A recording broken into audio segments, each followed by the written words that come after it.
Hello and welcome to RGDS. It's myself, Paul Driscoll, and it's my partner in crime again, Gordon King. How are you, Kingy? Hello, Paul. It's Hello. good to be back on again. Yeah, I know, it's good. It feels a while since I've been chatting to you. I think I've been off the airwaves for a little bit, so it's good to be back on and chatting with your good self.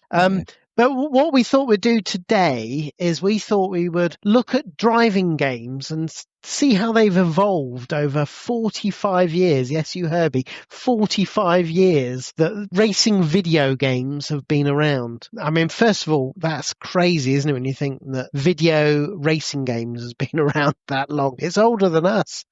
I think what you have to admit then, as soon as they've been able to make a pixel move on a screen, that the boffins behind it all have always wanted to simulate the driving experience, from the outset. So brilliant to see this evolve over that period. Yeah, and of course, I mean, we are going from the video games. I mean, of course, as long as there have been motor cars and things, people have been recreating simulations of it, and some amazing ones through mechanical magic. But of course, we're going to focus just when it became sort of, actual video games themselves. Now, this is a big topic. I mean, I was trying to work out, or doing a quick count up of the number of racing games, and according to sort of sources like Wikipedia and a few others, there's over 5,000 racing games that have ever been released, and I'm sure it's a lot more than that. But they're a lot of the main racing games. So it's a huge, ridiculous number,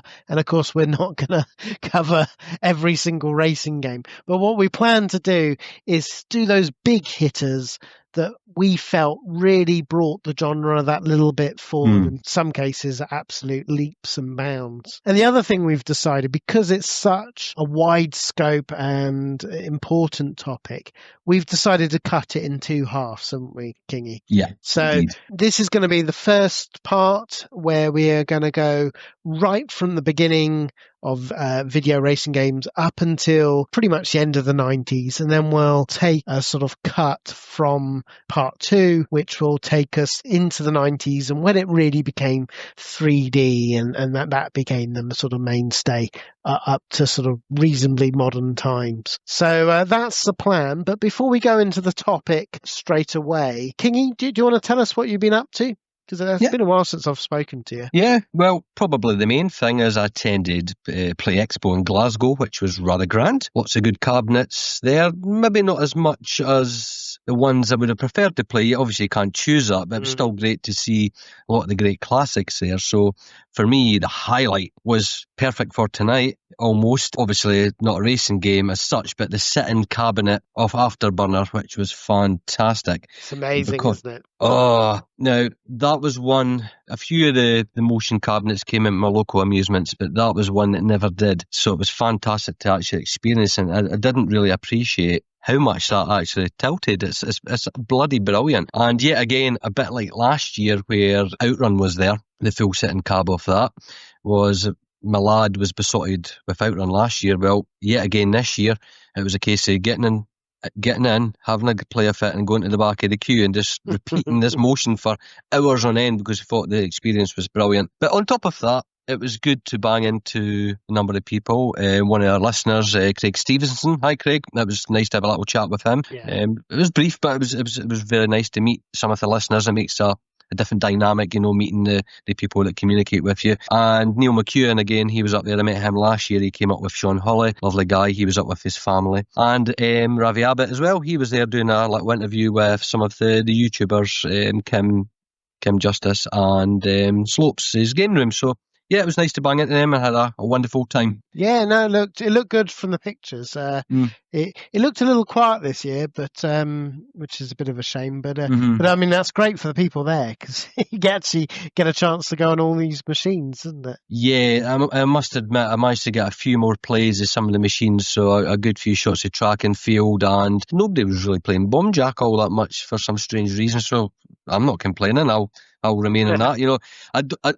I'm never one for hogging machines, and it always annoys me. I always feel that someone always does overstay their welcome on the cabs, don't they? Whether it be the arcade machines or the pinball tables. And I always feel my knee going towards that soft spot of the back of the leg just to do that jerk to make them collapse so you can bloody get in, you know. No, it's one of my pet hates. I mean, if someone's got the skills, they can stay on it all day. Yeah. But, I actually, on that very machine, when it was Play Expo and it was the sit-down cab, the Afterburner sit-down cab, when it was in Blackpool, there was someone on. And as you say, you don't mind if someone's got the skills, but the guy, he was looking around. He saw there was a queue. It wasn't just me. There was a queue 4 deep. Looked round and then put about 50 credits in. Bugger. And just sort of like play, and you just think, and he was really bad. I mean, there's one thing if someone's like good, and then you can at least enjoy it. But it didn't, burn through those 50 credits in a good sort of 20 minutes. That's right, because on that machine it'll be the same. It'll be the very same one that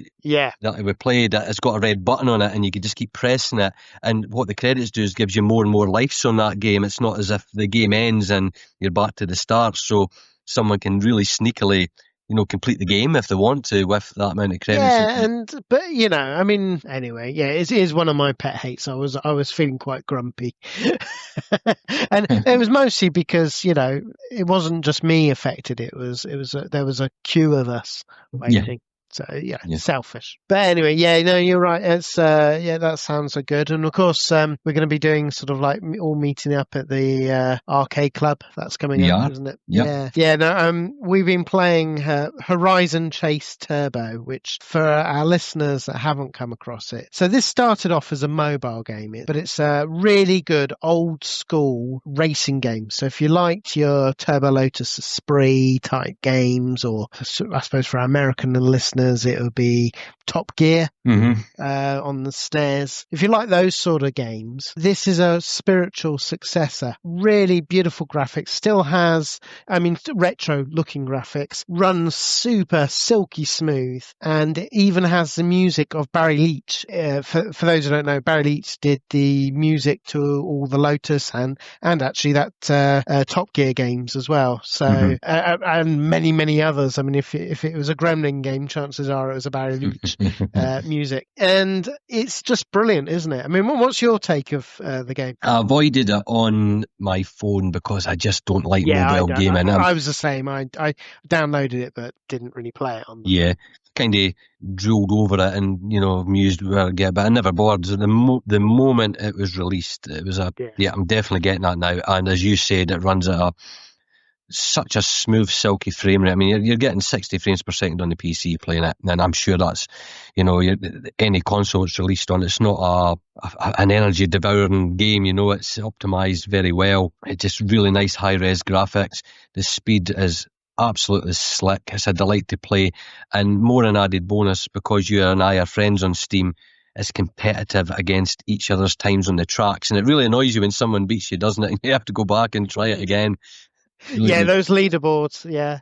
I mean, you were contacting me, weren't you? And you say, how are you getting the scores? And I'm like, you got to win the faster cars, Kingy. That's right. I've not got enough yet, but I'll get them later. But it is. It's, if you've not tried it, well worth. I think it's full price. It's like $14.99, isn't it? Yeah. But I know that seems, because I thought the same thing. I thought, well, that's a bit pricey for like what was essentially a really relatively cheap game on the mobile. But they've extended out. I mean, this is loads more levels. They've made the leaderboards.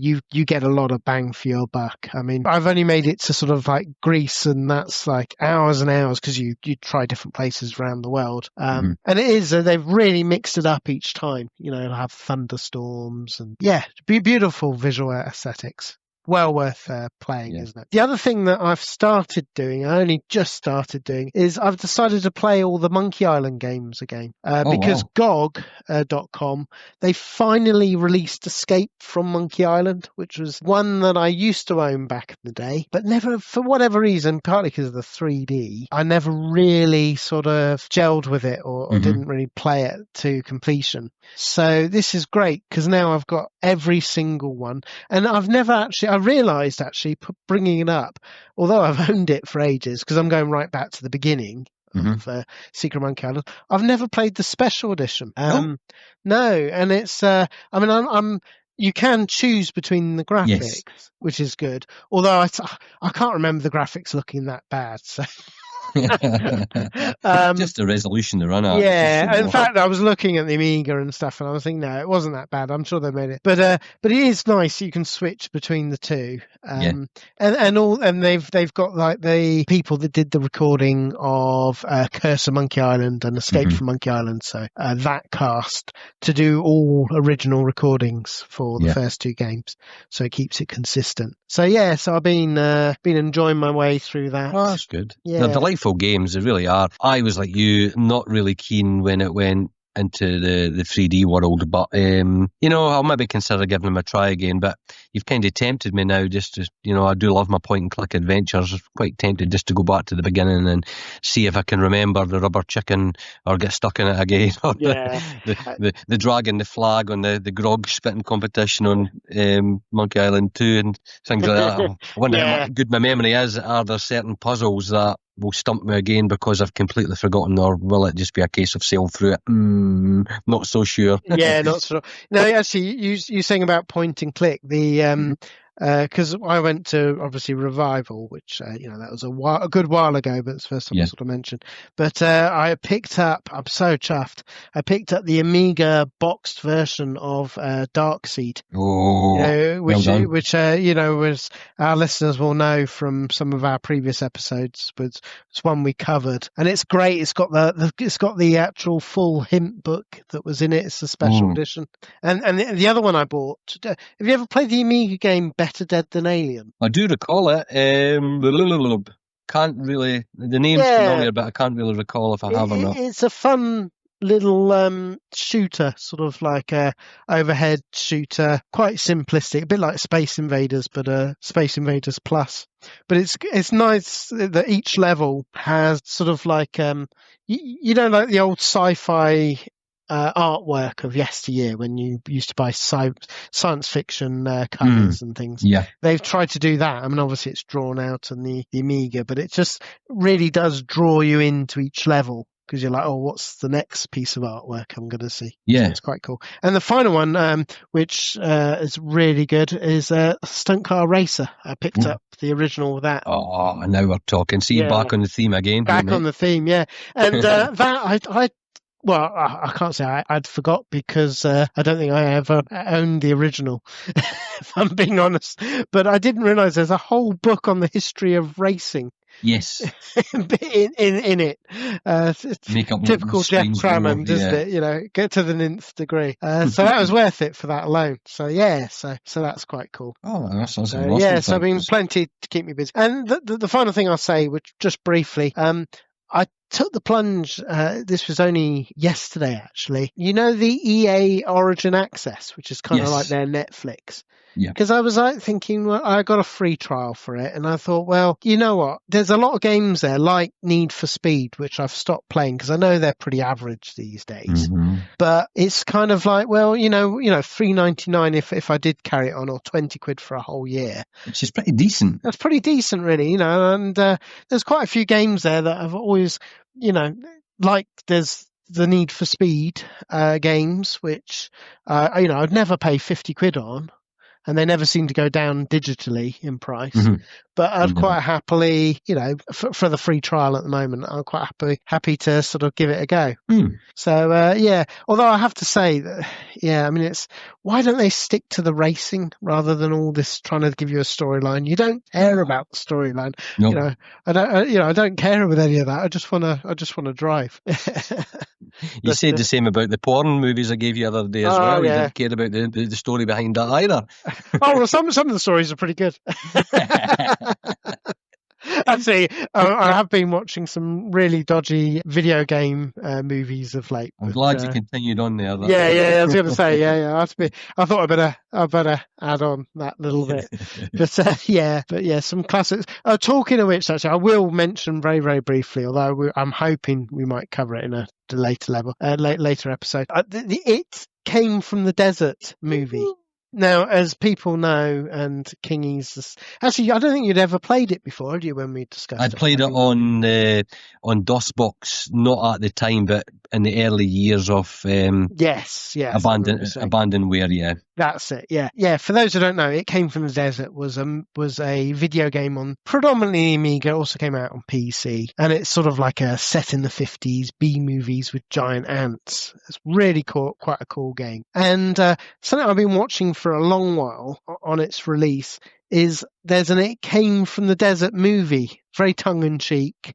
Quite low budget, let's be honest, but was released this year, and it is surprisingly fun. I mean, it's not set in the 50s. They've done it, but they've done it as a sequel, so they give mention to Lizardbreath, the town in it, and yeah, there's a real love letter to the original game. Just little touches like when the guy's ringtone goes off, it's the music from the video game. And even on the credits at the end, and this is it's obviously not a spoiler or anything, but on the credits they actually show the video game, the original video game on the Amiga playing. You can see it sort of play all the way through. Oh, fantastic. So I'd urge people, it's out on DVD I think in a week's time, so well worth picking that up. Oh, that's cool. Right, okay, so shall we go to the topic main? Let's rev our engines. Yeah. Have you checked your dipstick? Have you checked? have you watered the radiator? I check my dipstick regularly, Kingy. Glad to hear it. Now we can go the miles, mate.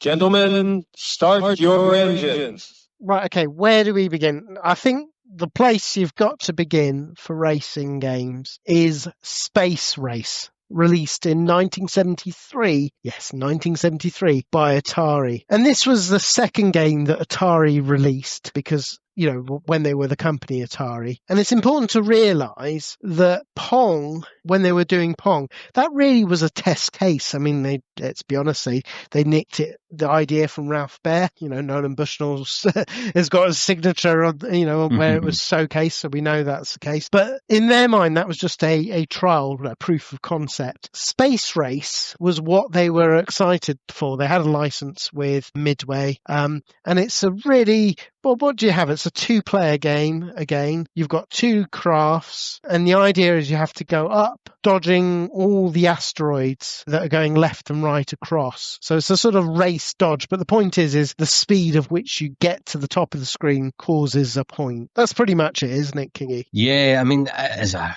rudimentary, very basic game that has the aesthetics of asteroids to a degree, just raster type graphics on the screen. To be honest, it's probably a lot more basic in terms of gameplay than Pong is, in all honesty, but it is quite a competitive game in terms of who can get through the asteroids or debris, whatever you want to call it, and get at the top of the screen and come out the bottom again, and it tallies up the score for you. And it's, for in its time, it's pretty remarkable, and more so considering this was all created on discrete components, so there's no CPU or EPROMs or programming language or anything like that. This is all done by transistor style logic, resistors, transistors, capacitors, things like that, and they've managed to get this working as a game, and I think that's really remarkable, Paul. Yeah, no, I totally agree. And I mean, I would say I think it's probably is a little bit more complex. I mean, you've got loads of objects to dodge, and you're going forwards and back. It's really quite sort of smooth as you work your way through. Yeah, it's very good, as you say, done on discrete logic technology. But I think it is a great opening. I suppose you could argue, is it really a racing game? Well, people class it as a racing game. It's got race in the title, so I think we're in our rights to say that this is the first video racing game. I think that's pretty safe to say. But I think a great opening. It's difficult to go back to it today, I suppose, but when you consider how old this is, it's great. I've never had the opportunity to play this on original arcade. It's not, because it didn't do that well, so there's not that many out there either. But I think a great opening to it. Is there anything you want to say? I suppose we could go into all the things. Bally Midway got a bit huffy with it, didn't they? They were supposed to be doing a different game for them and whatnot. But in the main, I think ultimately it did quite well. There was a version on the Odyssey as well. They did one. So I suppose the more spiritual success successor to this is probably something like Frogger.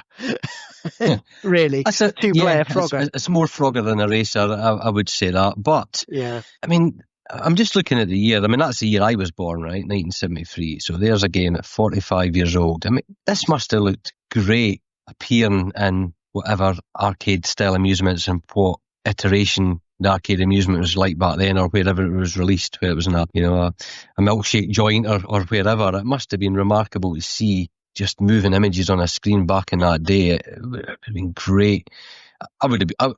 Let's be honest, we would have played this and loved it back then. We would have absolutely adored playing it and probably put quite a bit of coin in playing it in the competitive two-player mode. It would have been fantastic. Yeah. What we're lucky to have, this is one of the few things that's been done on discrete components, so therefore you can't get on MAME because there's no ROM to take a snapshot of. But there's many a simulation of it online that captures the essence and spirit of it. So if any of the listeners want to give it a go, just type in Space Race Simulation on Google, and there's more than one. There's umpteen. Give it a go and see what you think yourself. But it is a nice start for this episode. This stuff will to go back to the origins. But if we go to the second game that came out, I mean, when you look, only a year had gone. Came out in 1974 when Speed Race was released, which was also known as Midway Wheels. That was a license of it. I mean, this blows my mind that this came out in 1974. Yeah. It is just mind-blowing. It's overhead. It's, I think it's probably the first vertical scrolling game. I can't think of anything that came before. Overhead, the track is getting wider and thinner as you play. There's cars shooting left and right. You got the steering wheel and you drive your way through. And this of course was designed by, the maestro himself, Tomohiro Nishikado, who of course would go on to do Space Invaders. And actually that's one thing that I always think he never gets the props for it. If you think of his early games, he did Gunfight and things like that. I mean, he really was every stage of the way a total visionary. I mean, he created single-handedly, I would argue, many of the genres of today, or certainly many of the staples that the genres went on to give, and here's no exception. I mean, it's something I've never played on original hardware either, but I mean, just seeing the videos of people playing on original hardware, and it just blows your mind when this came out in 74. I mean, what have you what's your views on this, Kingy? When I look at the photos of the cab, and it's very doubtful that I did play it, but there's something in the fringes of my memory that is completely familiar about this. I don't know why, and it makes me think back to when I was speaking to Garden on the Arcade Memories, going down to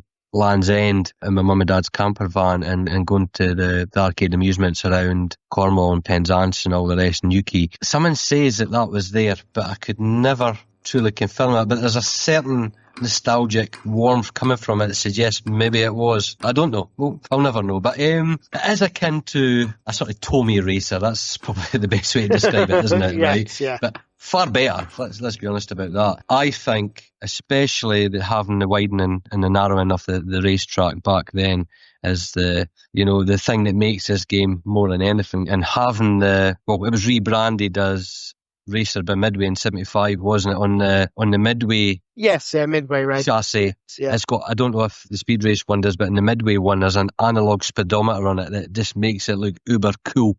Right, it's like that's the one you want to play to see an analog. You know what? I would really like to see an analog speedo on every racing game rammed on the console somewhere, because it's just cool to have that. Yeah, no, that's it. And I mean, really, it's dodging the cars, isn't it? I mean, this has been done sort of time and time again. It's just how long can you survive? But it's fun. It is genuinely fun. And it's just really impressive. What he managed to do, and in the age, I mean, I'm still shocked that this came out in 74. When you think only the year before with the Atari, Space Race, how much even in that single year this genre had progressed. Yes. So the next one that I would throw into the hat into the ring as moving things forward is Grand Track 10, released in 1984. Now, for those who perhaps have never seen this was really the big granddaddy of the sprint games. And basically it was a track on a single screen, just using sort of simplistic dots to draw out the track. You only one car in the first iteration, and you just had to negotiate and go round the track as quickly as possible, and just to last as long as possible and get the highest score. And then you would sort of manually look up on a separate bit of paper to see how you did on the high score. Yeah, I mean, what's your take with this, Kingy? I have played this. This was one that was down in Cornwall, and I have very, very, very vivid memories. The steering wheel weighs a ton, right? It's absolutely fantastic. I loved driving around that track. It was there's two games I played down there. One was the basketball. I think it was Atari, with the rollerball, Atari's basketball. And there was this. And I could not believe the thrill and excitement of this, of gliding around the track, moving around. And I'm just looking at pictures as we're speaking here, and the basic dots for the outline of the track is more than enough for an exciting game. It really is. And the basic drawings, I mean, it does look like an Atari game, doesn't it? Yes, yeah. But it's got all the movements, isn't it? I mean, you think how early it is. The actual controls, it really does feel. There isn't really that much difference, apart from obviously the multiplayer element, between this and, say, Super Sprint, which came out years later, a decade later. And that's really sort of impressive, that how innovative it is, really. Now, when I was playing this, I do remember as well that I struggled to see the screen from the small height I was back in the 70s. This would have been 79. So the game would have been, what, 5? When did it come out? What year did this come 74, out? 74. But so of course, he probably wouldn't have seen it straight away in the UK. Yeah. So I was 79. I was 5 years old playing this, so I couldn't see the screen well. So the cashier in the amusements brought a lemonade crate so I can stand in it and play that. I always remember that. And my brother done the accelerator for me. Trying to do that and to, work with a person to slow down about our speed. I mean, but, it's like, there's no break and there's no slow down in racing games, isn't it? It's just on and go for it anyway. But spinning that wheel, the game did feel drifty. Yeah. And that you need that. You need to be drifty, Drisky. Yes. You've got to be that. And gears, that was alien to me. So, whatever that stick was, I left that to my brother. He was 5 years older as well. I just loved the steering wheel and tried to, bounce around the track. But my mum and dad gave us plenty of money to play it because they were entertained, because they were entertaining themselves in the camper van where we were there. So, just kick you out. Yeah. Yeah, it was like a lowrider bouncing about in the suspensions. So, great memories of this one, mate. And yet again, no ROM in sight. This is amazing for discrete components.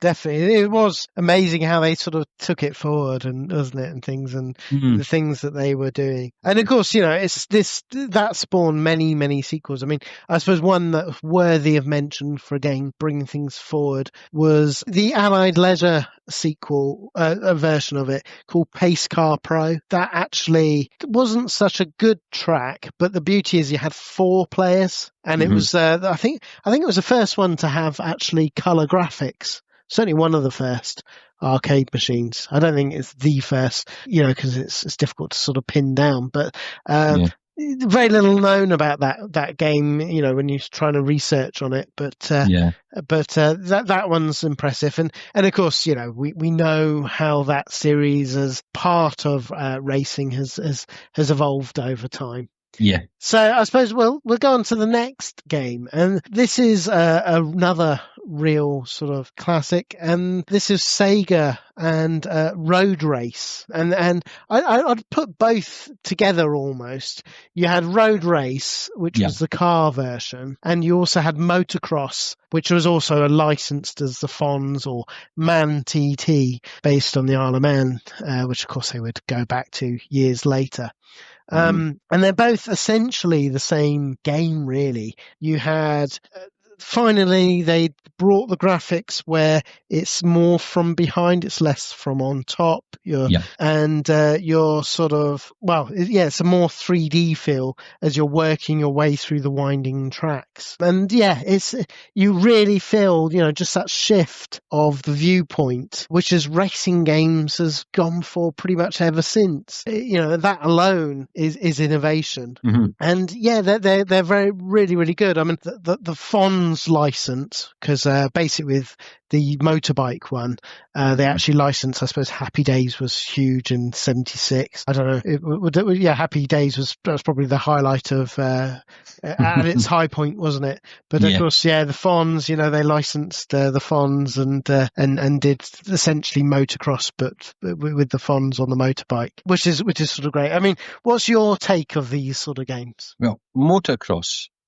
1985, July 1985, Ocean City, Maryland, on the boardwalk there, I played this, right? Fortunately. And you just remember it because you watched Happy Days, as you said. I think it was on a Sunday, if I recall correctly. So, you were like a muff to a light bulb with us. There's the Fonz, let's see how cool this is. And all I really remember of it, and quite vividly, is it's like driving a motorbike on a movie filmed strip, as that's what the actual road looks like, doesn't it? Yes, yeah. And it was pretty smooth. And what was interesting is it was the first game, and maybe is the first game, I need to check this out, but you did have force feedback on the handlebars. Mm-hmm. So I don't recall, it must be, maybe they invented that then, the force feedback, feeling the judders when you're at the side of the road and the motorbike handles vibrate. So it was like, wow, this is absolutely amazing playing this there. So it was, I feel blessed that I have actually had the experience of the Fonz. Yeah. So it was cool. And artwork on the side with him on his motorbike, he was just a cool dude, wasn't he? He was. But you're absolutely right. It just is amazing how smooth it is, and it's got a great crash effect. As you say, you get the force feedback, but also there's a nice sort of blurring of the graphics, isn't it, to symbolize the explosion. Yeah, I mean, you've really got, even at this point, you've got a lot of the main sort of tenets of what racing games are, really. You've got other vehicles on the track, you've got a dodge, silky smooth winding roads, and more importantly, you're now on that different viewpoint where you feel more part of the action because you're behind and above slightly. Yeah. So, I mean, Sega always sort of pull it out the hat, isn't it, really, with things. Now, one game I want to insert slightly in it, bit of a cheat because it is predominantly mechanical, but I just want to mention briefly the F1 released in 1976 by Atari. Yeah, so this... Jesus, that looks the size of that screen. I know, this was amazing. It was basically...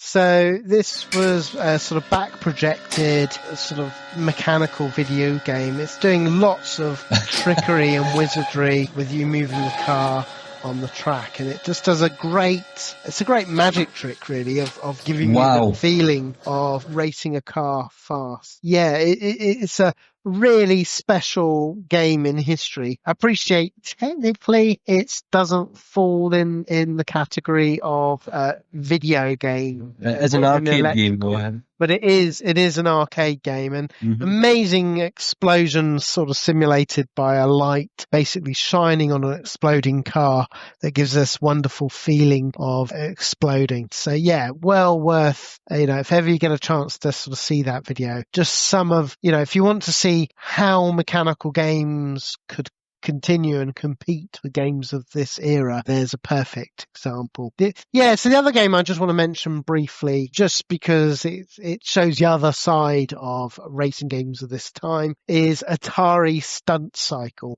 This really was the game that inspired later games like Kickstart and those sorts of games, and I suppose even today, Trials.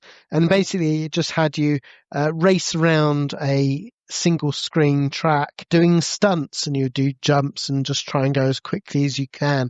It was this sort of that inspired games like Excite Bike by Atari and things, well ahead of its time. Just worth a little note, really, because that's an important sort of part of racing games as well. Well, it's completely Evel Knievel. That's amazing. Yes, yeah. That's all it is. The artwork on the side, and the red and the American flag and all the rest over his costume, and that was fantastic. Yeah, no, it is really rather special. But I suppose when most people, and in fact, if I've seen on magazines that should know better that will say statements like the first racing game, the amount of YouTube videos I've seen where they say the first video game racing game was Night Driver, and you can hear my teeth grinding because even Night Driver was a clone of another game.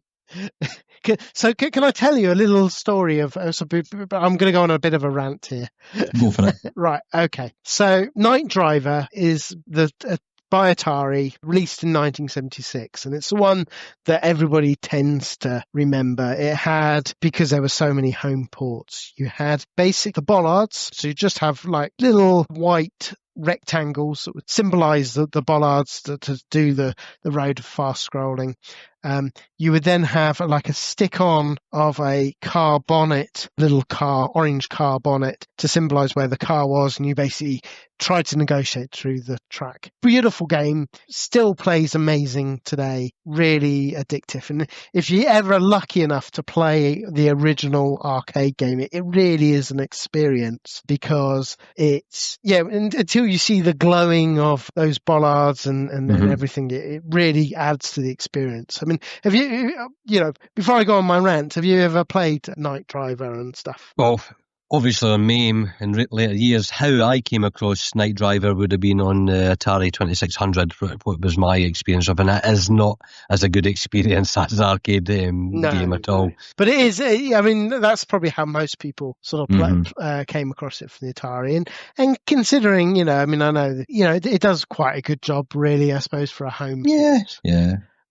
But going into my sort of bit of a rant this is one of the sort of like cruel travesties, because this was actually a port of a game called Nuremberg 1, which was released in Germany under very limited release. And it was made by Dr. Rainer Fürst, he created it actually in 1975. And it was there playing in Gießen University and enjoyed by students. And, he didn't have a lot of money, so he couldn't do a wide release of it, but he had all the tenets of all the controls and everything, and did even like cool things with create the sound of an engine through an analog sawtooth generator to create the engine sounds and screeching tires and things. Really clever stuff. And basically there was a company called a US company called Micronetics, and they came across it in Germany. Someone's on their holiday or whatever, and they just stumbled across it and said, hey, that's pretty good. So they nicked the game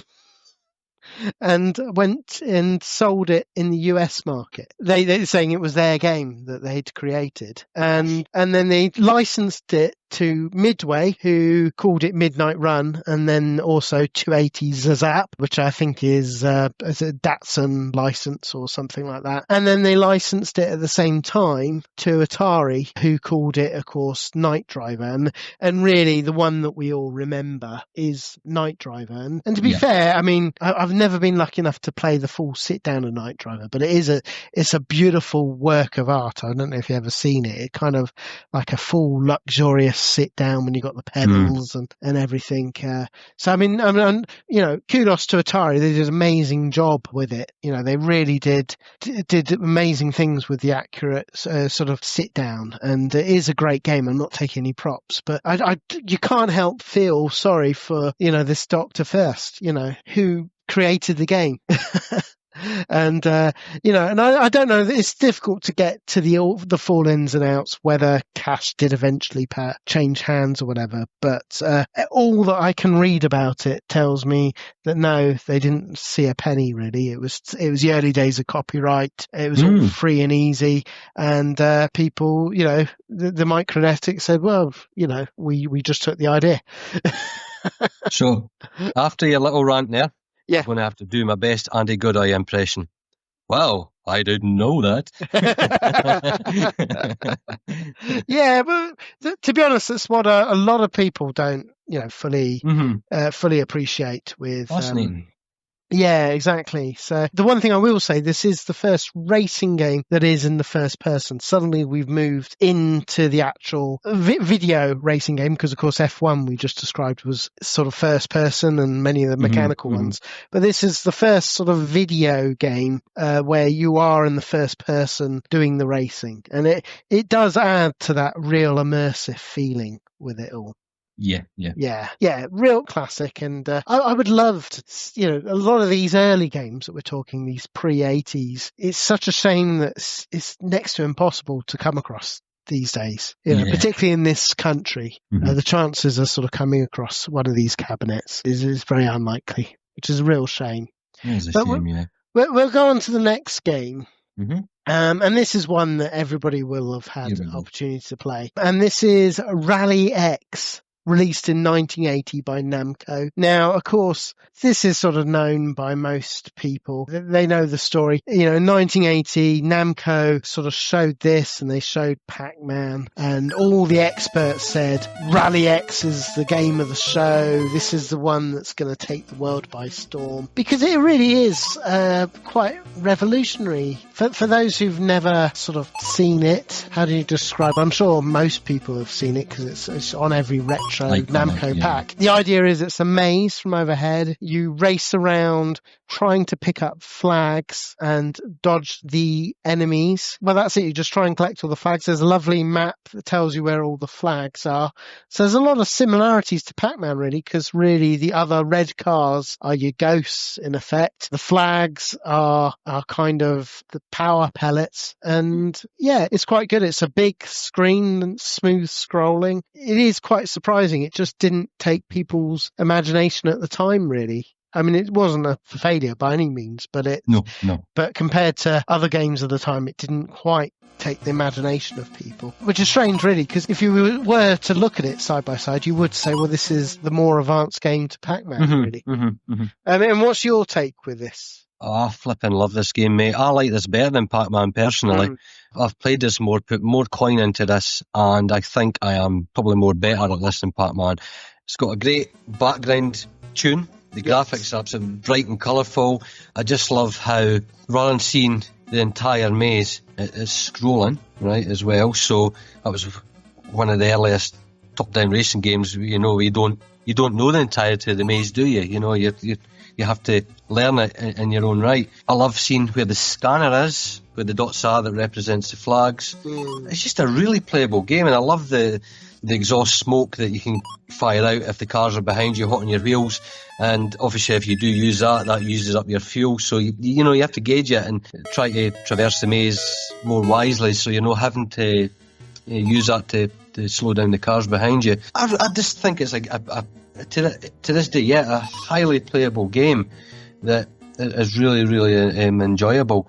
As you said, it shows the staying power of this because it's in every retro collection, Namco retro collection there is, even right up to the PlayStation Portable with PSP, and you've got the remix kind of thing of it, the new Rally X. Have you played that on that at all? Yes, I think I have. Yes, it is. I mean, I always pick up the Namco ones. I am a real sucker for some of the Namco, which is a sort of shame because Namco always come out with pretty naff emulation packs, really, in terms of the quality of what they emulate and how they emulate. Yeah. But for this, they do quite a good job, really, because I suppose you can't muck it up with some of the older ones. No, that's good. Yeah. And it wasn't until when I reconnected with it, because there's always this gap for when you played it in arcades back in the early 80s, right? And then it's gone because they've replaced it with something else. And it's many, many years since. And when I first got MAME and I started playing this again, I hadn't realised or appreciated how much this influenced Ultimate's Trans Am. Yes. In many ways, yeah. The top-down thing, the scanner, it's okay. It's like that you're going to interstate and over the desert on Trans Am, but there's clear parallels between both games, and I truly did not appreciate that until more recent times. Again, it's like, wow, I never really thought of that. I always thought Trans Am is an original game in its own right, but clearly not.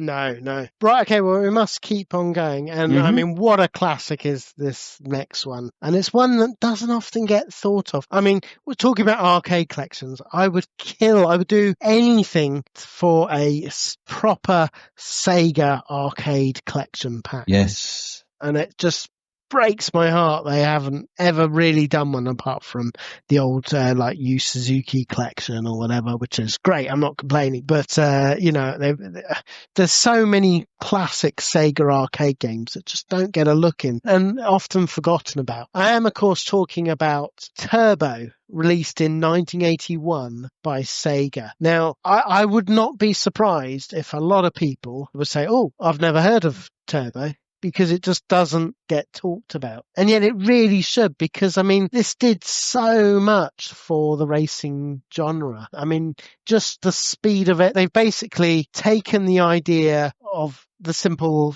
overhead racer, of sort of speed racer that we were talking, but they've slanted the angle down, so it's sort of isometric behind, so it's much more interesting. They've improved the graphics, where it has this beautiful sort of pseudo 3D look that moves incredibly fast, and that Sega, of course, would become so synonymous with. You've got trees, and you've got the cityscape in the background. I mean, these are all sort of things where if you want to sort of see where games like Outrun sort of came from, it really was from games like Turbo. I mean, you've got so much happening here.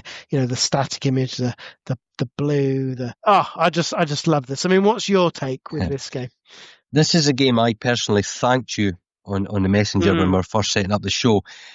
I don't know why, because I played this constantly in my local arcade, which was called Dawson's, right? One of the 4 arcades I had. And it went and it completely left my memory. It's like a game I never even tried to... there's certain games you come across, I can't remember the name of that, but I know the genre, so I'm going to try and find out the name or Google it. No, it was completely boxed up, packed away in the deep recesses of my memory. And as soon as I fired it up, that nostalgic rush you got when we first got MAME. Yes, and all these games would come back to it. And that's kind of gone now, hasn't it? Because you've played most of these games constantly, that real jaw-dropping, wow, this is great, like a drug rush, that's gone. Well, I got this with this, mate. It is an absolute astounding racing game. One of the best. It wasn't a sitting cab I played, it was the upright, but regardless, it was an absolute beautiful thing to play. It is one of the few Twitch racers, as I like to call this, that it actually exists. And what I mean by that is you need to use the high and low gears constantly. Don't worry about braking or anything like that. Just use the gears, knock it from high to low. Now, the game and some of the sections, for those who are not familiar, is like 2 screens split together to give an illusion of a hill, right? So you see the cars coming from the distance, and then they get to that joint up line that kind of represents the hill, and you don't then have much reaction time. They just appear on your screen then, and you die constantly if you don't use the high and low gears to avoid them. It's absolutely amazing. I mean, it goes through various different terrains. Just the cities, I mean, amazing, isn't it? You've got massive buildings on either side, and you're just like, how did they do this? How is this all, I mean, when I think of like some of the rubbish racing games that came out years later that seem to not be able to cope with big buildings scrolling. That's right. And you're like, no noticeable slowdown. Yeah, and it's just so much. I mean, you've got, like, as you say, sort of cliff-side roads over the sea. You've got, that's right. As I say, you've got sort of like the cityscapes. It just,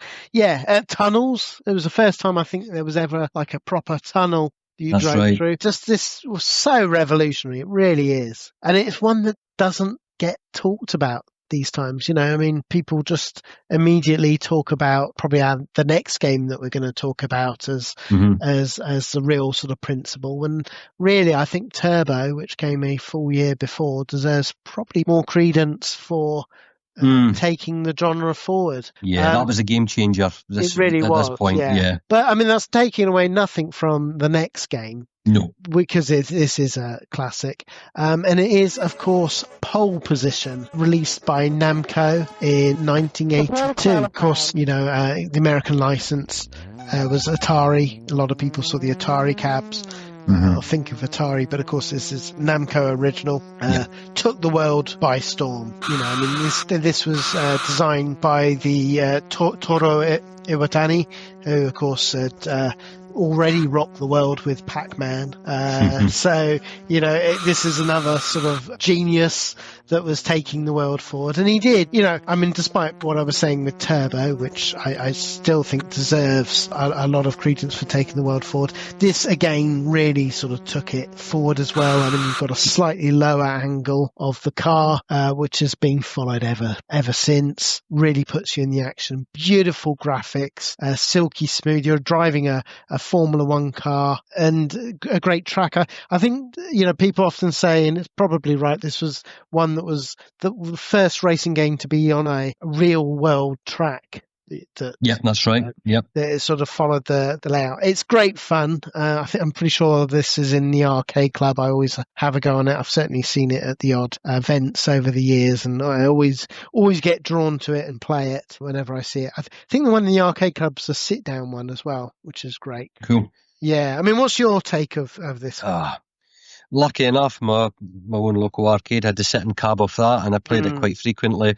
It actually sat right next to Star Wars, so there was quite a lot of noise competing for the airwaves in there. The Star Wars tune and the blast of the Death Star versus the iconic Pole Position theme tune that just still sends shivers down my spine to this day yet. I think personally, shit got real with Pole Position. Right, as good as Turbo was, this was a real deal. Something that was more akin to being an F1 driver, It's that change of angle, isn't it? It's because you're a lower angle. It really makes you feel the speed, isn't it? Yeah. I loved the idea how your first race was competing for pole position. So then you had your seat and your position then for the main race after it if you did qualify. So I think if you were reasonably good at it, you did actually get a bit bang for your buck, if you want, for your 10p coin, and you did get a reasonable length of gameplay time on this. And as you said, it was based on the real circuit, which is the Fuji racetrack. It was the first game with real cool scaling sprites in a game as well, that I recall, more so than the sort of pseudo 3D of Turbo that was prior. Just so influential in many ways. I think what I like about it best, because you don't see this much these. Well, there's many games we'll talk about, I think it has that, but it's the adverts on the billboards that always makes you smile. So especially for a kids game. So there's Martini, Pepsi and Marlboro, to name but a few signs that come up as a race. And it's great to see these because obviously F1 cars were emblazoned with Marlboro and John Player's cigarettes back in the day. You didn't think anything about advertising cigarettes or anything like that at all. But it captures the past, and that was a snapshot of history of how it was then. And it's just uber cool to play this game. And that's the thing. And something we've probably not mentioned much about racers tonight. A racing game to me needs a cool factor. Yeah. No, you're absolutely right with the cool factor, isn't it? And, with pole position, just immense. This was probably the first time that I remember ever seeing where you would have like a sort of, I suppose you could argue there were like rocks in Rally X, but there was like puddles of water that would affect your movement. That was a big innovation. And I just love, of course, it was done many times since, but you'd actually have the banner above of the starting line and on the grid. He just created that feeling of Formula One that we all sort of wanted and sort of dreamed about, isn't it? As kids. Awesome game. And graphically, it's not dated. I think it still looks absolutely gorgeous today. I wouldn't want the graphics to be improved upon. I think it really suits the aesthetics and is just a game that is maybe less spoken about in terms of iconic racing games, but it really needs to be held up there, saying as a stunningly gorgeous and highly playable game. It does. I mean, it really holds up. And the only thing I don't like is it is probably because I've been sort of like mollycoddled since by racing games. But what is it? Is it sort of on explosives or? the slightest ding of anything, and it's just like boom, you're a big sort of pile of smoking rubble, and after a big explosion. And every time I sort of try it in the arcade when I see it, it's like, oh man, and I just it's so punishing. You make one slight wrong move, you fluffed it. You really and that explosion's deafening, isn't it? It's louder than the theme tune. Yeah. And it's really quite embarrassing because everybody sort of like looks across and like, he's useless, isn't he, playing this? And you're like, he's trying to cover you. Can you imagine wear the dark sunglasses? Yeah, it was a bit weird sitting, as I said, it sat parallel with Star Wars, so you couldn't exit on your left hand side, or you had to actually be entering the Star Wars camp.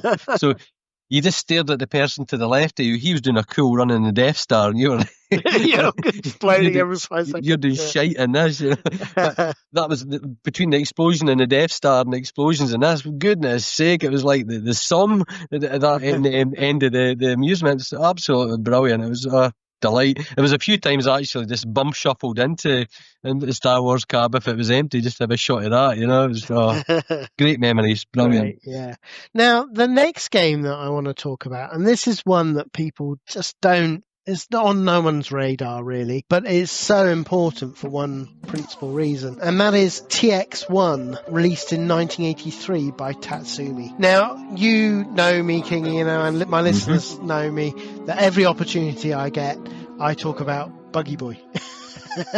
Never heard of course, another Tatsumi game. But, and I do love that game. But really, TX1, which came out before Buggy Boy, or Speed Buggy as the US know it, TX1 was really ahead of its time. It's another Formula One racing game. It used on the deluxe cabinet the 3 screens of Buggy Boy that would also do.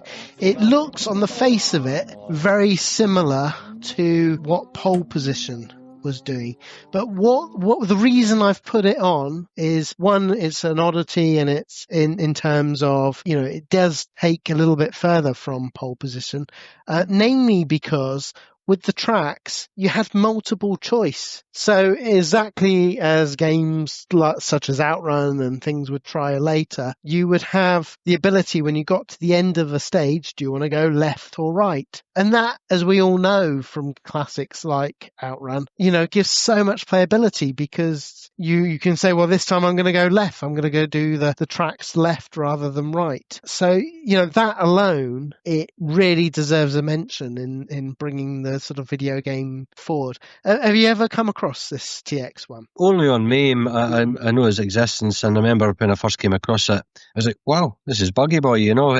graphically, playably, and all the rest. So yeah, it's not new to me for the show, but never saw it in the wild at all. That's for sure. No, it's quite rare, isn't it, to see? Yeah. But really, it does things a lot better than Pole Position in a lot of ways. I mean, you've got the good tunnel sections, you've got the multiple choice. There's a lot more graphically going on, and I don't know, I've not done the proper count, but it always feels when you play it there's an awful lot more cars on the road as well.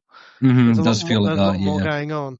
Yeah. I just wanted to give it a shout, mostly because of the multiple stage choice, because that is such a tenet of later sort of racing games that this, as far as I know, did first. But also, it's a damn fine game as well, really. It is a damn fine game. It's actually better than Pole Position. Let's give it. Okay, Pole Position came first. Yes. You can't take that away from it, right?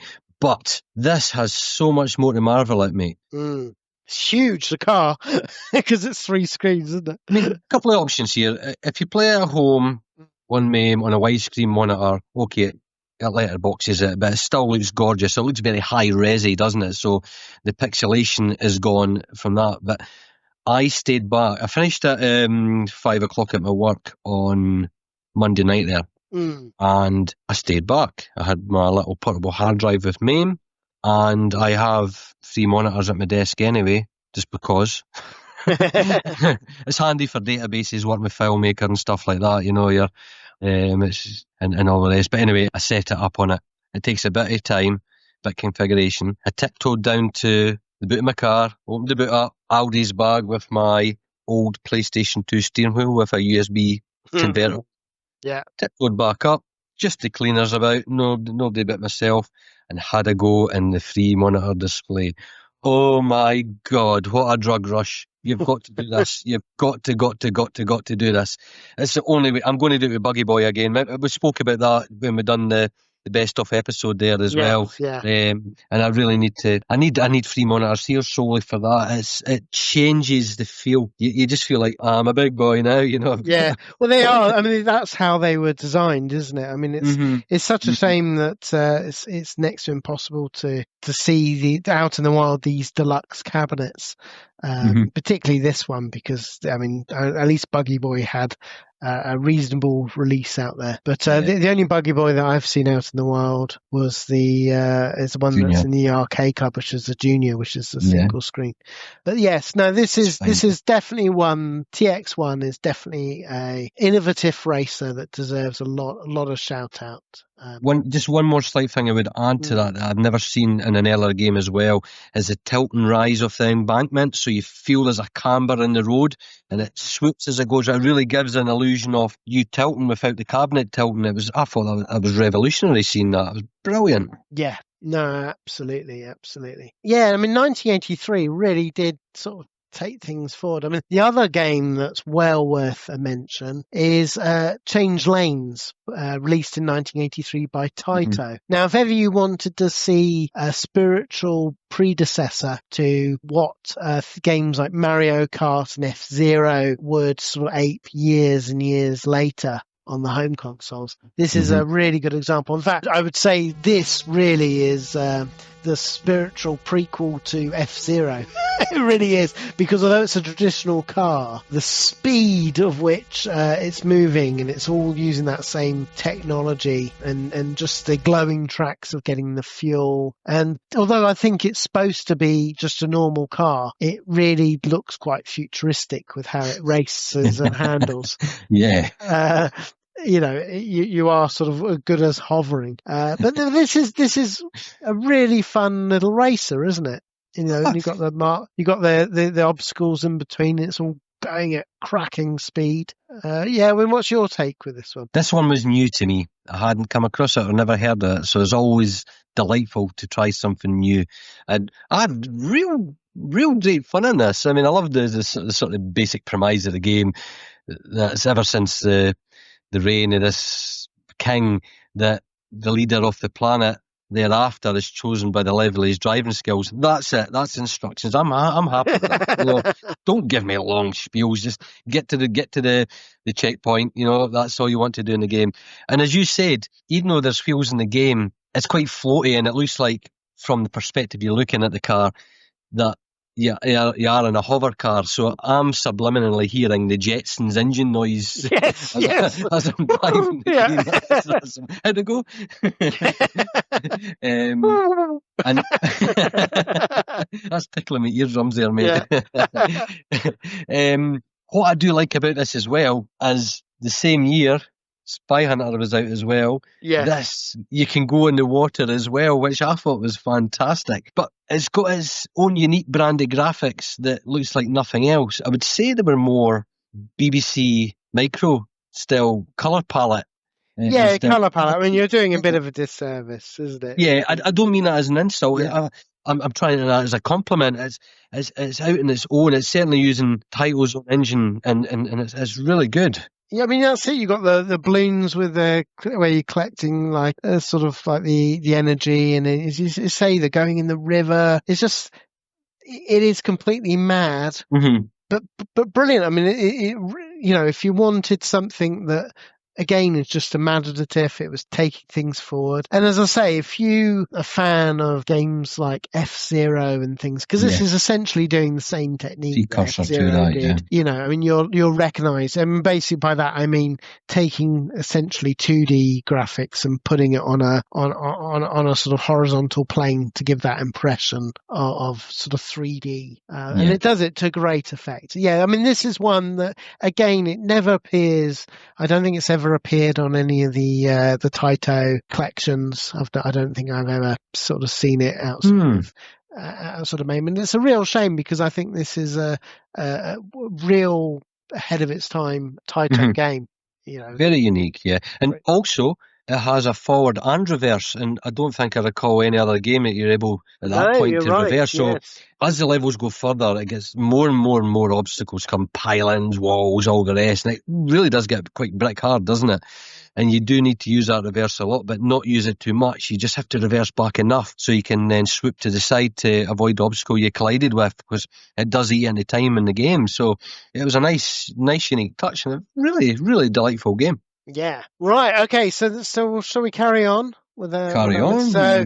The next game, now this time we're coming to our good old friend the Spectrum, released in 1983, incredibly ahead of its time for at least the home consoles. It was Checkered Flag, and of course this was done by Steve Kelly, who's probably better known for his days as the programmer on the Bitmap Brother games. What can you say about this? I mean, considering 1983, he's done an amazing job here, isn't it? It's in the cockpit of the Formula One car. You've got all the dials going. The steering wheel is all visible. Just beautiful. You're racing on the track. It's silky smooth. You're just racing yourself, but it is playable. It's colourful with the car. Amazing, really, that this came out on the Spectrum, isn't it? Really. I mean, what's your take of this? I remember this blew me away as a kid. This game. This was the second game I loaded up my Spectrum, the first being Horace Goes Skiing, because the name alone made you load that up first. So it came in the 6-pack that I got with my rubber keyboard Spectrum back in the day. So that would have been for Christmas, 84. And I was absolutely blown away. This is a love letter to Formula One, done as best as it can with the limitations of the hardware back in the time with the Spectrum. Now, you've got a system that doesn't have hardware graphics or anything like that, so it's all software driven, in that way. And not only that, you had a whole selection of tracks, iconic tracks. Okay, some made up ones, but you had Brands Hatch, Silverstone, Österreich, Ring, and Paul Ricard. So real iconic, recognisable tracks, and you had 3 cars to choose from. They had varying skill degrees, but still to this day, I use automatic gear one because I can't be arsed with the gearbox in games like that, Yes, yeah. But it was such a delight to play. I mean, you look back at it now, it's bloody dated, but for its time, it really was revolutionary. It was the first real first-person perspective racing cockpit game on the Spectrum, and it was absolutely gorgeous to play. But oh my goodness, the skidding noises and the wheel spin noises, that goes through your ear and that beeper chip, doesn't it? It's like nails down a lemon blackboard, that. Because I mean, think about it though, in terms of first person in the cockpit, there really isn't anything prior to this. I mean, you had your Night Driver, which we discussed, but I mean, because the decision then was to take you out of the car action behind, and of course they did an amazing job with that. But this was really 1983 was, really was the first that where you were again in the cockpit, seeing all the controls and seeing it from first person. I this is definitely a really special game, and the box art, the Scion box art, beautiful. I mean, it's always one that I've got on my shelf, and I longingly look at. It's brings gorgeous. Back so much fuzzy memories. Yeah. Now, I don't know if you've ever done that. You always had friends that come over who weren't really totally into computers, but they liked the concept of a racing game, so they came over. Now, there would be people that, like, I like using a keyboard to play the game, right? But all mates, they would you got a joystick there, yes, so hold out the joystick. But the game had a demo mode, and I would switch demo mode on, and if you paid attention on the cockpit of the car, it actually scrolled along in like a ticker tape style and said demo mode, but they were too fixed on the track to notice this, so they're sitting playing this game, and I done it. I mean, it was like an initiation test with any mate that played it for the first time, and this was like the perfect computer driven demo, no mistakes, I'm doing pretty bloody good at this, aren't I? Like, no, you're not. That's such a cruel thing I would do. But you're doing it. Look, watch, I'm doing it blindfolded. What was a shame is I would wait till the track was completed, and it's like, yes, I'm right, no crashes, and I would point, demo mode.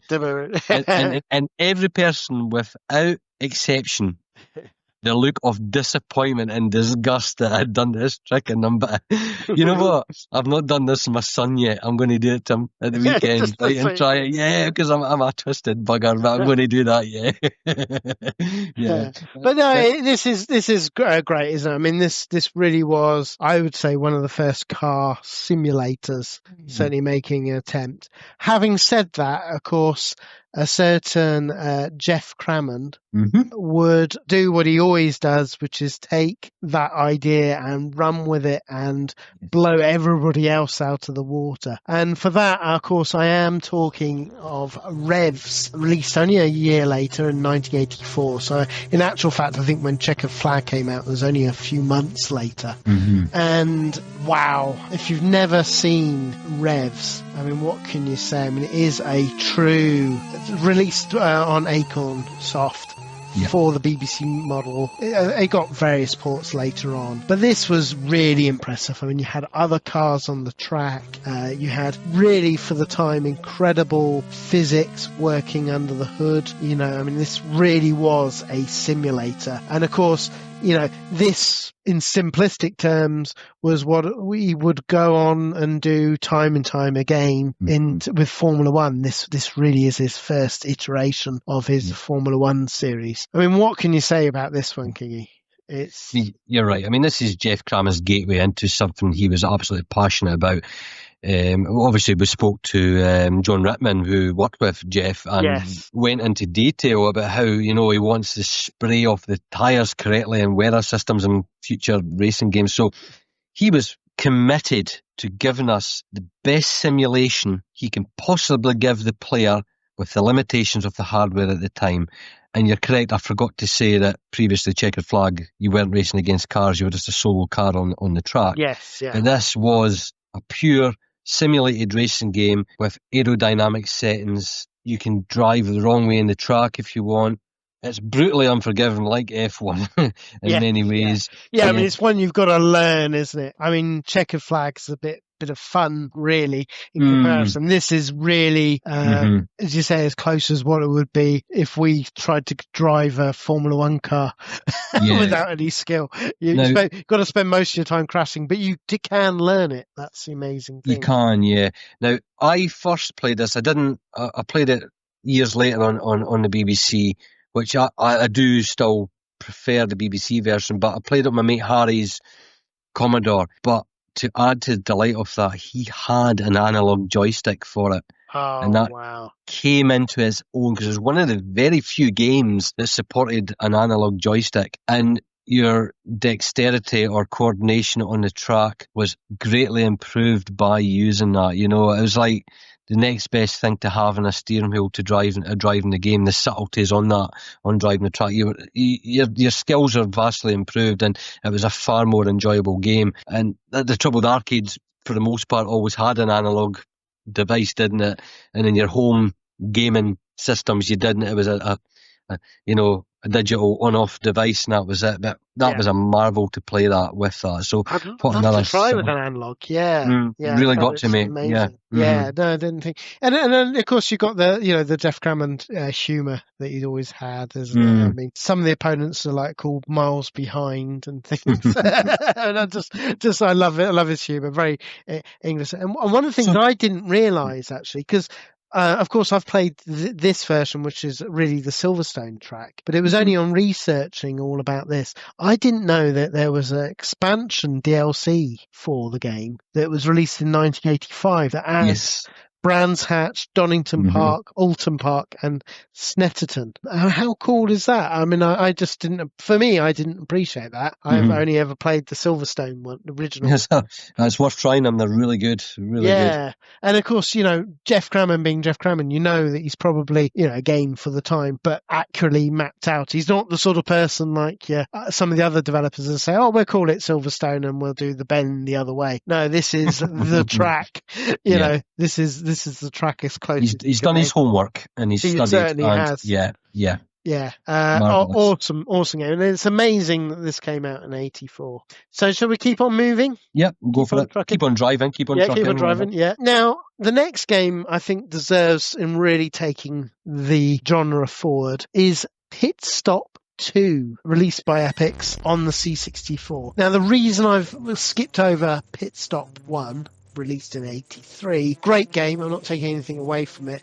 But, in essence, that was doing very much what Speed Race and things like that was doing, where it was Turbo is probably a better example, but a sort of simplified version of Turbo, where it was that slightly higher up. Wasn't doing anything particularly with Pit Stop 1. But Pit Stop 2, wow. So Pit Stop 2, you basically had split screen. It's certainly the first racing game that I can think of that actually had split screen. Can you think of anything earlier? Not off the top of my head, no, mate. No, I can't think of anything. I'm pretty sure it is the first. And you would basically, you could race somebody else on the track. Very much the graphics of and viewpoint of pole position and games like that. Just an amazingly addictive game. I mean, it plays beautiful. It runs amazingly smooth. Great game on the C64, really, isn't it? I mean, what's your take with it, Kingy? I adore this, mate. The split screen racing is the only way to play this. The single player mode is just boring. Playing with your mates is absolutely addictive, and it really is, because there's a number of factors in this, right? This game has tyre wear, doesn't it?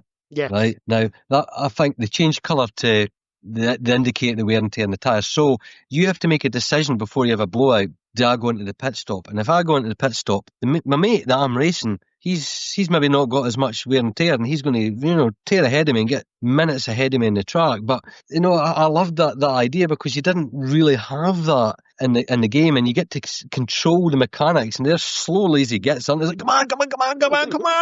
You're so frantic trying to change your tyres. Like, the guy's just whistling like he's an average arsehole at Quick Fit. Yeah, right? all the time in the world. And you're like, I'm on my lunch break here, pal. Yeah. So your mate's laughing at you, but you get out of the track and all of a sudden here's a blowout. So you're like, fingers at him, you're able to overtake. So it's very, very, very competitive. It looks absolutely gorgeous, and it uses all the capabilities of the Commodore 64 to its max. You've got 6 international tracks on it. Graphics are gorgeous. It is very pole positioning, I suppose. It's taking that element, but to give that split screen that takes it to another level, doesn't it? And plus, I love the little map of the overhead of the track. That's a nice little touch as well. So you can see exactly where all the sharp corners. These are all things that happen with every racing game ever since. Yeah. But that's a really nice touch. Right, okay, I'm on that, the long straight. So right, okay, I'm gonna go full pelt. Yeah, it's really, really good. And of course, these are the people involved with this. Were behind. Well, I think one of them also was a co-creator on Impossible Mission, wasn't it? Stephen Landrum and Dennis Caswell worked on this, and I think Stephen Landrum did Summer Games, and Dennis Caswell sort of went on and did at the same time things like Impossible Mission. But definitely one.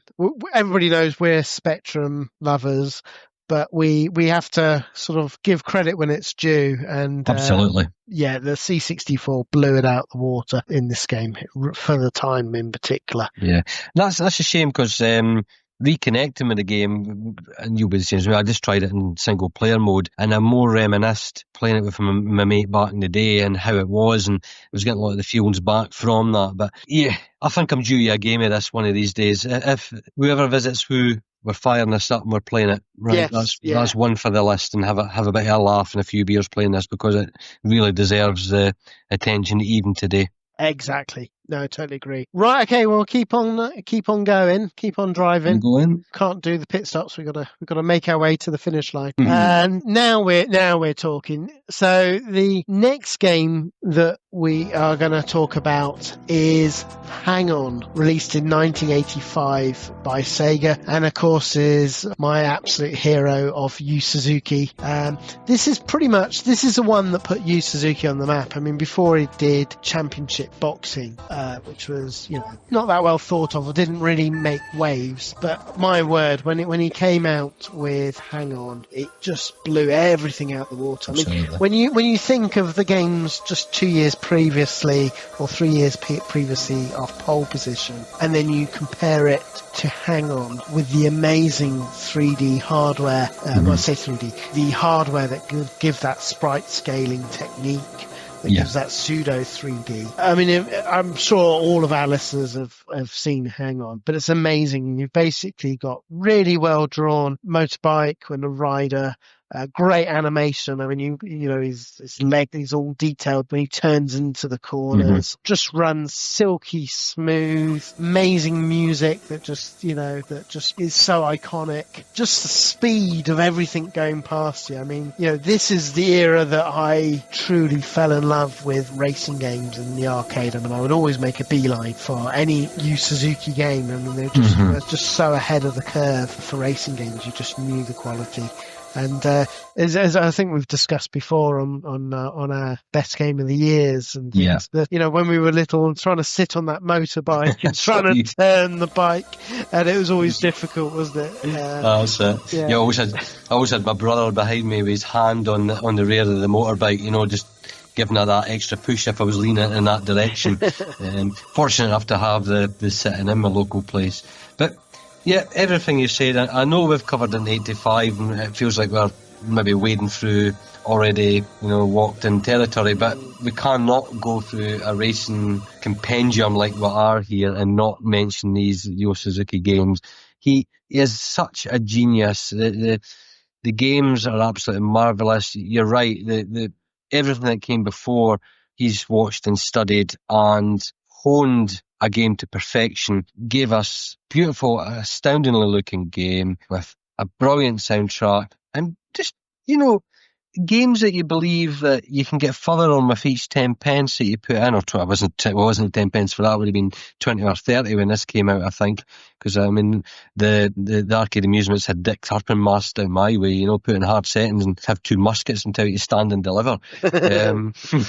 But your heart goes to these ones every time. The cool factor is back there. You felt cool. You felt you were a TT racer or whatever. You were going round Matt Lamborn's home turf on the Isle of Man, and you were ripping it, and you were going to make mistakes.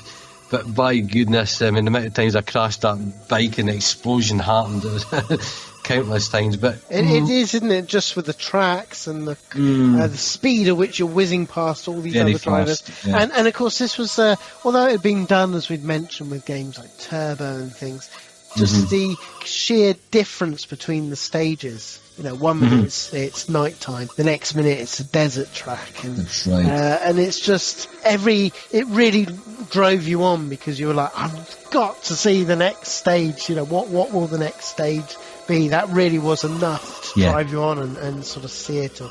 Now, obviously, Super Hang On came later and it did an amazing job a couple of years later. But this really, it's not surprising that this put Yu Suzuki on the map. Yeah.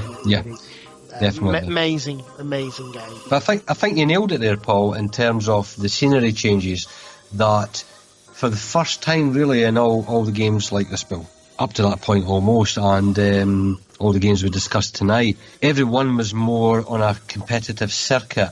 And you're on a track in a loop. Not because if you go back to Sega's Turbo, that's very similar to this, but it's Sega again, and they're the first ones that done it. They made a driving experience, a cruise of freedom, hit the open road, a sort of metaphor for free will and to go where you want to wander. That's what these games kind of more suggested to me, rather than being in a closed competitive circuit. So it was that sense of hitting open road, and like the American dream in many ways, and just heading for where you wanted to go. And that's what this was like. Marvellous.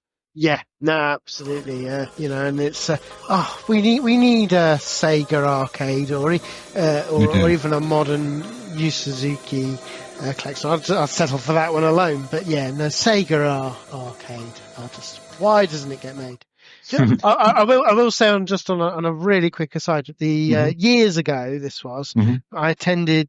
With Sumo Digital, he did a talk at Play Expo in Blackpool, and on there he talked about because the question, I think it might have been my question actually, was there any games that they tried to get done with Sega and didn't? And he told me on that talk one of the coolest things ever. I'm sure he's not supposed to have told us, but it never got made, unfortunately. And when they were doing Sonic All-Star Racing, they wanted to do, how cool would this have been, a medley of all the Sega arcade races where you could be racing, the hang-on bike against sort of like the Outrun car or against the Daytona car, all on the tracks. I presume they would have done sort of modernized takes of all of the famous tracks from all the Sega arcade games. And you'd hope they'd also throw in the originals as well. But how cool that would have been. You know what, mate? I would give my and yours left testicle for that. Only the left. I don't know. I'll probably quite happily give both, to be fair. I mean, that would have been so cool. It would have been, and I'm still praying. Every time Sumo Digital say they're working on something, it's like, please let it be this. And it's like, mind you, they are coming out with the new Sonic All-Star one. I'll be getting that. Shouldn't complain. Do you know that's one? There's very few games that I will buy on day one because I'm real tight with my money. So a lot of the games I'll wait until the price has dropped. Yeah. But when it comes to the Sumo Digital Sonic All-Star Racing, day one, I'm a complete fanboy with those. It's got to have all the DLC and everything. There's no denying that in terms of Sega, I do think they make the best racer, bar none. Yes, yeah. And it's such I'd love to see Sega go back to the racing. Have you seen, by the way, sorry, I know we're going on a tangent here, but it's probably good for a little break for our listeners. Have you seen that Racing Apex? Yes, I've been following that for quite a while on Twitter. I cannot wait on that coming out. Yeah, I mean, for those who perhaps haven't come across it, Racing Apex is it's inspired by your sort of Virtua Racing type Sega arcade races, and they've done, certainly on the bits that I've seen, an amazing job of recreating that feeling.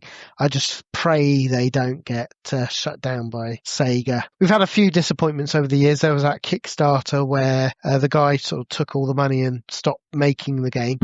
So there's been quite a few disappointments, but these guys look legit, and I don't think they're doing it particularly as a Kickstarter or anything. They're just doing, trying to come out, working away and trying to get the game out.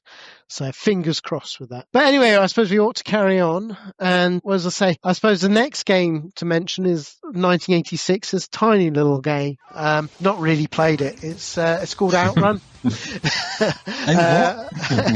Released by Yu Suzuki. I'm not going to bore everybody because our listeners probably will sort of like cry in despair. Oh God, he's talking about Outrun again. So I'm going to pass a different angle. Yeah, I'm going to pass it to you to give a different angle on this game.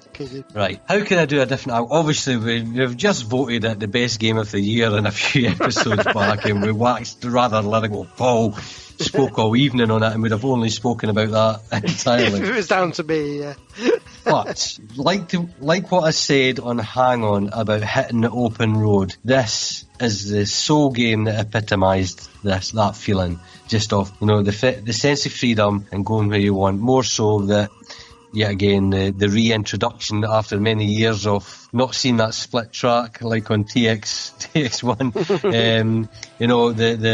The split track, so you can choose where you want to go. There's such a marvellous touch in it. Like I said on the 86th episode, it was the talk of the town that was queued to play this game, and anywhere I go throughout the country when Outrun is in town, people do queue to see it. Now, I'm going to change a little dynamic. I was listening to the latest episode of 10 Pence Arcade. I listened to it as well. How dare they not like Zane Selina and they don't like this? Yes. Leave Zane Selina aside. That's just fair enough. You can't buy taste. But yeah, Vic. Seriously, man, you can walk past Outrun, and if that's the only game running in an arcade, you'd walk out. My. He just likes to be controversial, I think. Yeah, you contrarian, you, I'll tell you. Yeah.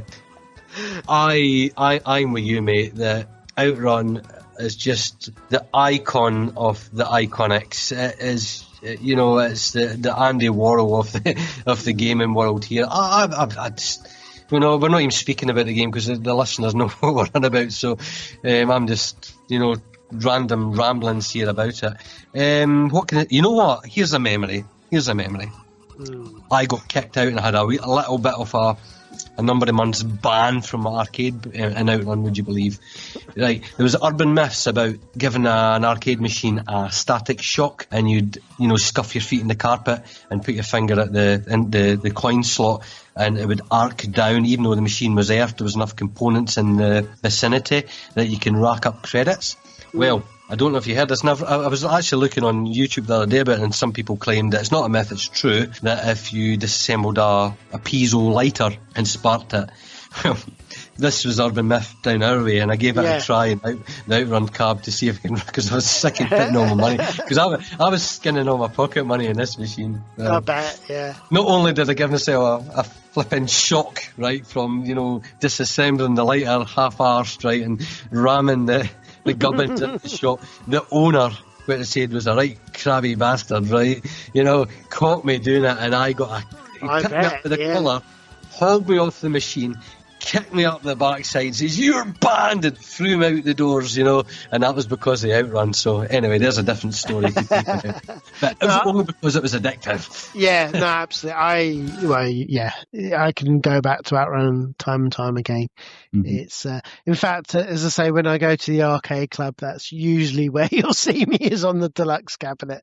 I'm basically, you'll see me play. I'll look around. Is anybody waiting for the machine? Have another go, and then repeat. And if someone is there waiting, I'll scoot across to Outrun 2. Has it got a pint glass holder in the machine? No pint holder. See, that would even be better, But it's a full deluxe. It's brilliant. Oh, marvellous. Can't wait. Yeah, it's going to be great. Okay, so we'll keep on moving. We're nearly there, guys and girls, so apologies for another long episode. But we're not going to mention the other one that much because, again, it was featured in the 1986 episode, and that was Super Sprint. I think we just need to give a little mention because although really it's a spiritual successor to Grand Track 10, it has the multiple cars, and it really was this Sprint and Super Sprint that really sort of took that particular genre forward, isn't it? Yeah, indeed. But we'll skip over that because we covered it to death ad nauseum in the 86 episode. But we will go on to the penultimate game of this part of the history of racing games, Evolution, and go to Chase HQ, released in 1988 by Taito. Now, I think in tandem, you can't mention Chase HQ without mentioning Full Throttle, released the year before in 87, because it's essentially the same engine, pretty much, isn't it? The game engine. Yeah, yeah. And it is, if you never played Full Throttle, that's well worth putting on your main, because that's a great little racer. But the reason we skip over Full Throttle, because as good as it is, Chase HQ, of course, brought that extra dynamic of you're some cops and you've got to take down cars. I mean, what a great idea. The whole idea is Nancy in headquarters will turn around and say, we've got a hot one for you, and it'll be some drug dealer or whatever, and you basically have to sort of hoof it down the road within the time limit, catch up with the criminal car, and then sort of bash the criminal off the road, causing damage within the time limit, isn't it? And again, correct me if I'm wrong, this is a first game that I can think of. Yeah, I mean, did Full Throttle have the turbo as well? Yeah, Full Throttle had the turbo. Same sound effect as well. Same effect as well. But I think that between those two games, I can't for the life of me think of any other game that had turbo, like a nitro mode. Yeah, not up to that point anyway. No. So again, that's a real sort of innovation. I mean, Chase HQ, just a brilliant game. It's definitely one I always go to in the arcades. They've got this in the arcade club as well, and of course, great home ports as well. I mean, the Spectrum one was brilliant. The Amiga, unfortunately, not as good, but I love this. It's a very good port on the Saturn as well. It's a good one. So, what's your memories, Mr. Driver? What's your memories of this game? Let's go, Mr. Driver. Yeah, total Miami Vice-esque game that was in my other amusements called Pleasureland, which I went down most Friday nights from the age of 15 until I was 15. Nah, you know, I put a lot of coin in this game because I was blown away with it being an action-based racer game. It was nice for a change, rather than just simply getting in first or getting to the checkpoints, that you had a purpose, you know, a mission. Therefore, you had a short time limit of 60 seconds was it to get to the perpetrator. So level 1's Ralph, the Idaho slasher. You've got Carlos, the New York armed robber, the Chicago pushers, the LA kidnapper. I was a bit worried about the LA kidnapper one, right? Because I always pictured that the person they kidnapped was in the boot of the car and you're ramming it like crazy, you know? So what an amazing game. Obviously, there's always going to be comparisons to Outrun with this one because you've got the split track and aesthetically it's not too dissimilar. Obviously, the influence of Outrun was going to be widespread after it was released, so there's no point in denying that. But yeah, more technically advanced than Outrun. And saying that, it was made on the same chipsets, so albeit their own board, but the Motorola chips and all the rest were exactly the same as Outrun, so they were able to push this game a bit more and, you know, give this action-based game. It's interesting you mentioned Full Throttle. I don't know if you've ever noticed this when you're driving in Full Throttle. There's billboards with Miami Vice like shooting on it, which was, you know, a little bit foreshadowing of what's to come. Yes. Okay. You know, check that out nice when you drive that and see that. Just a small, you know, piece of trivia for it. Really good. Like you said, the home ports were very good anyway. So I think once I got my Spectrum version, it weaned me off it because the Spectrum version was pretty damn good. In fact, if you listen to Arcade Perfect's podcast there, they just featured that recently. It's a really good show to listen to as well. Really good. But it is, and it's one thing that I've never really understood why more racing games have never put that mode in, because it really is fun, isn't it? Chasing to bash a car off the road, you know, bring down the energy. Brilliant. Again, in Arcade Club, they've got all three of the Chase HQ. They've got one with the digital graphics as well, which was the third one in the series. Super Chase.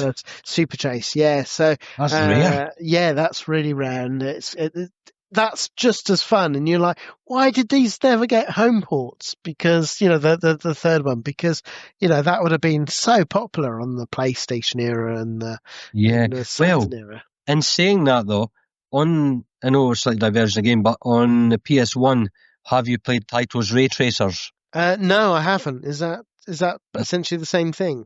Futuristic Cop 1, ramming cars off-road with a lot more bad guys. Absolutely fantastic, and a real hidden gem on the PS1. Absolutely marvellous, and one of the best games at the time. I mean, it looks a bit dated now, but it was like, I remember renting it from my local rental shop back at the time, not knowing, it's a car racing game.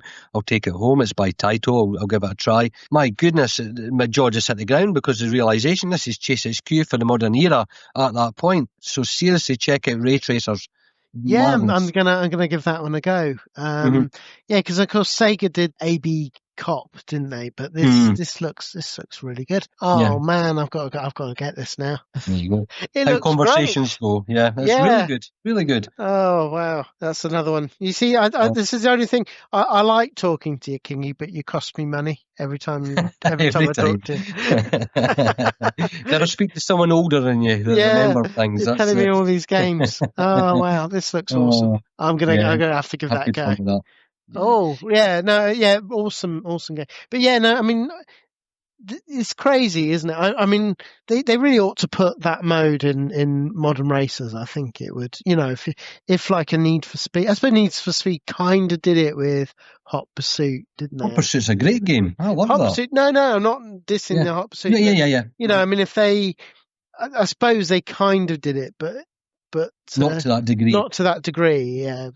I think it's a great mode, and that's why I felt Chase HQ really needed to sort of be mentioned, because it really was the next stage on from your Outrun. It took the idea of Outrun and that little bit more, isn't it? Cool.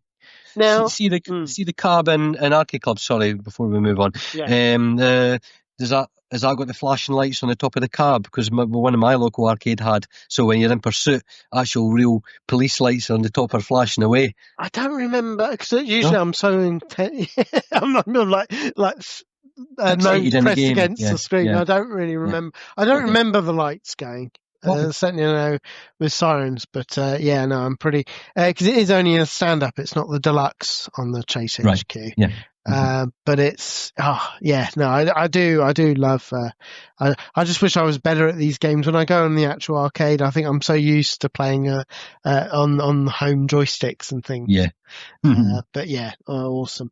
Now we're coming to our final game for this part of the evolution of driving games, and this is another one that I just don't think. I mean, everybody knows it, obviously, but I don't think people give it the props of how ahead of its time it is. And that is, of course, Power Drift, released in 1988 by Sega. It's another Yu Suzuki game. The reason that it's, I think, so revolutionary in the world of racing games, because not only did you have sort of roller coaster tracks, so it's got that 3D feel where you're going up in the air and sort of not looping, but you're sort of going up and down, sort of really like a roller coaster. But also, and more importantly, this was the first racing game that I can think of that actually had distinctive characters as the different racers.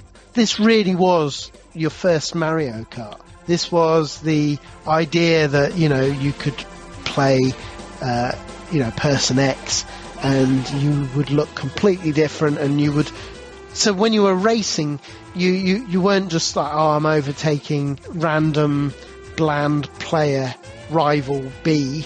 You were beating, I forget the names of the racers, but you were racing and beating the guy that looked like Mr. T, or you were. That's right. You all remember Mr. T. Yeah. It is. It's just a fun, and this was one that I was lucky enough at the Play Expo to play the deluxe cabinet. With all the moving, which I haven't done since I was a kid, and it really does throw you around. It's so much fun. It's great. One of the things that I didn't realise, for all the amount I've played it, I didn't realise that there's a hidden mode. If in the arcade this is, if you beat complete gold on or complete first, you get to either control to fly the afterburner plane round the track, or the hang-on. How cool is that? Have you ever achieved that? Because I've never personally achieved that. I think partly because I didn't know about it. I'm not very good. Obviously, clearly not very good at games. Right. Well, number of points in that. My local arcade was blessed with the big sitting one, the deluxe cab, so that was wonderful to see. They put it right at the front doors, and it's all glass front doors there. So, I mean, all passers-by could see it, and it was another one of these games that people queued to play. Now, one of my school chums, Gary, was his name, Gary Webster, he was one of these lucky bastards that got a part-time job in the place. Now, I was never going to get one there because I had that ban, in inverted commas. So he worked there on Saturdays and Sundays as his weekend job. I had a paper round. He worked there, but the trouble is, they didn't allow him free credits. He blew all his pay in the place. So, maybe that's not as a good idea, because I would have done the same. But anyway, I remember watching him, because he pumped all his money and all his earnings into this game, and he was amazing at it. And I saw him doing the Afterburner 2 playing on the 6th stage, the bonus stage, because he had achieved gold and all of them, and the jaw had hit the ground. And then he explained, then there's 3 of the tracks that, so it's like C, D and F or something like that you get the Afterburner playing, and A and B or something like that. Yeah, you get the hang on, some it's like according to the internet, so apologies if it's wrong. Finishing in first place on all tracks of courses B and D will get to race a special track using the bike from Hang On.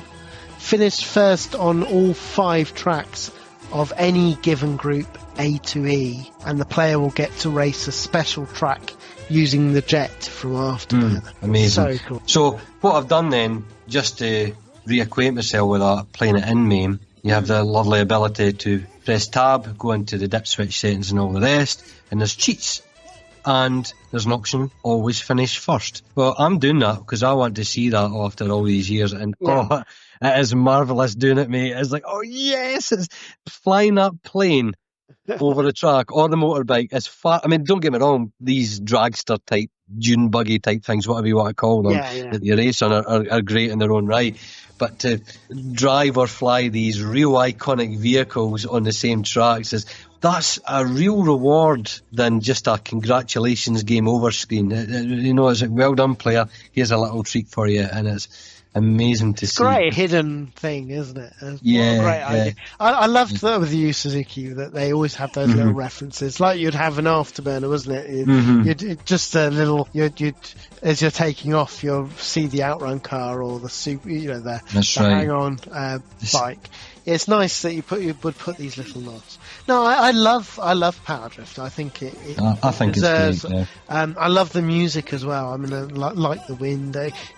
Each course has got great music, its own music to it. Brilliant tunes, yeah. Brilliant tunes. I mean, just gets you in the mood for like racing around. It is a little bit, it's very easy to get lost on some of the tracks because of the nature of how sort of twisty turny and things. But I mean, when you consider some of the games that have come since, I mean, this really is the original Trackmania, if you like. That's a fair point. Or of course, Stunt Car Racer, which of course came only a few years later. But it deserves. The thing, I think, that the reason it's definitely here is because of the distinctive characters, because that really had not been done.